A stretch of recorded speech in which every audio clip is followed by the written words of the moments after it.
ഏഷ്യയിലെ തന്നെ ഏറ്റവും വലിയൊരു കലോത്സവമാണ് നമ്മുടെ കേരള മണ്ണിൽ ഇന്ന് അരങ്ങേറാൻ തുടങ്ങുന്നത്.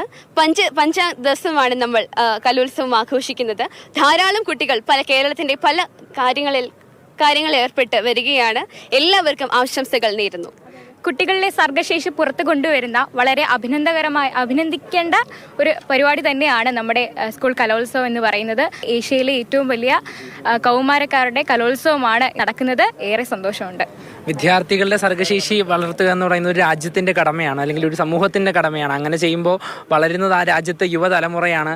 അവരുടെ വിവേകപൂർണ്ണമായിട്ടുള്ള ഓരോ നടപടികളാണ് ഇനി നാളത്തെ രാജ്യത്തെ വളർത്തിയെടുക്കുന്നത്. അപ്പോൾ ഇതുപോലെയുള്ള സർഗാത്മകത വളർത്തുന്ന പരിപാടികൾ എന്നും മികച്ചത് തന്നെയാണ്. കേരള കലോത്സവത്തിൻ്റെ ഉദ്ഘാടന വേദിയിൽ വിശിഷ്ടാതിഥികളെ സ്വാഗതം ചെയ്യുന്നത് 3 കുഞ്ഞു കുട്ടികളാണ്. നമുക്ക് അവരെ പരിചയപ്പെടാം. നമ്മളെ പേരെന്താ? നവമി, സരയു, തമിയും. 3 പേർക്കും സന്തോഷമാകുന്നു എന്നുള്ളതിനകത്ത് വേറെ തർക്കമൊന്നുമില്ലല്ലോ അല്ലേ? ഇല്ല. ഞങ്ങളെ ആദ്യം ഒരു സ്ക്രീനിങ്ങിലൂടെ ആയിരുന്നു എടുത്തത്.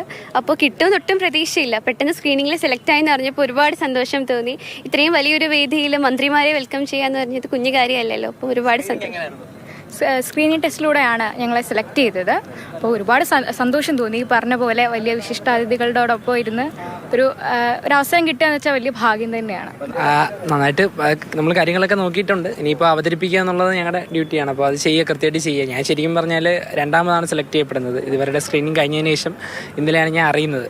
അങ്ങനെ ഇന്നിവിടെ രാവിലെ വന്ന് സെലക്ട് ആയതാണ്. വളരെ സന്തോഷം ഇങ്ങനൊരു അവസരം കിട്ടിയതിൽ. വളരെ ക്ലീശയോട് ചോദ്യം ചോദിക്കട്ടെ, ടെൻഷൻ ഉണ്ടോ? അത്യാവശ്യം. ഇല്ലെന്ന് പറയുന്നില്ല.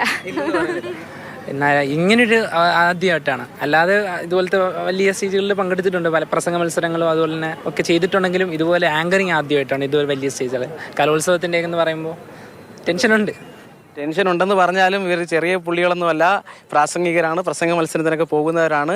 എത്രയോ കുട്ടികളിൽ നിന്ന് ഇവർ അവസാനം 3 പേരായി ചുരുങ്ങി സ്വാഗതം ചെയ്യാൻ പോവുകയാണ്.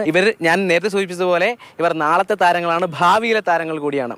ഷാനവാസ് ഫരീദിനൊപ്പം രാഹുൽ ജി നാഥ്, മാതൃഭൂമി ന്യൂസ്.